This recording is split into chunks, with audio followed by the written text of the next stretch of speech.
బాబుకి ఇమీడియట్గా బ్లడ్ ఎక్కించండి. వెళ్ళి త్వరగా తీసుకురండి. అలాగే డాక్టర్.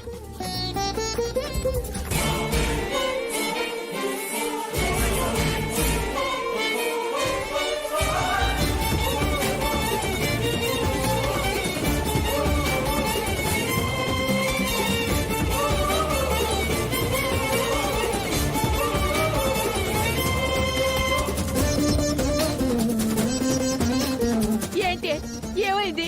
నా బిడ్డకి ఎలా ఉంది? లోపల ట్రీట్మెంట్ జరుగుతుందమ్మా. అయ్యయ్యో భగవంతుడా, నా బిడ్డకి ఎంత కష్టం వచ్చింది.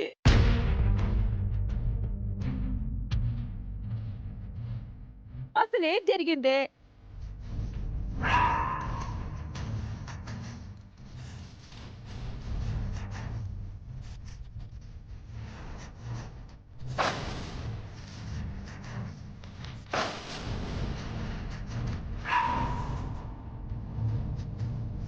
నా మనవరాలే పాపం చేశారని ఆ ప్రభాస్ గారు చంపాలనుకున్నాడు.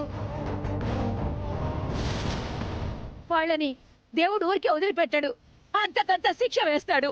వాడు కాపు కాసి టైం చూసి దాడి చేశాడు అత్తయ్య గారు. వాడు ఎంత పెద్ద దుర్మార్గుడో తెలిసి కూడా అందరూ వెళ్ళి వాడిని కొట్టొచ్చారు. అంతటితో వాడు ఊరుకుంటాడని ఎలా అనుకున్నారు? అయితే మాత్రం ప్రాణాలంటే లెక్కలేదా వాడికి? పాపం మమ్మల్ని రక్షించబోయి పెద్దనాన్న పెద్దమ్మ వాళ్ళ ప్రాణాల మీదకు తెచ్చుకున్నారు. ఆ ప్రభాస్ ని చంపేయాలి.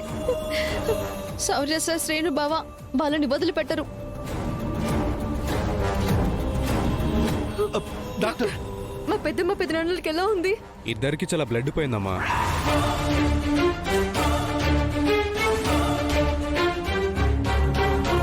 వాళ్ళకి బ్లడ్ ఎక్కించాలి. ఓ పాజిటివ్ బ్లడ్ తెప్పించండి. ఇమీడియట్లీ ఎక్కించాలి. సార్ సార్ నాదే గ్రూప్. నేను ఇస్తాను, మేము ఇస్తాం. త్వరగా తీసుకురండి.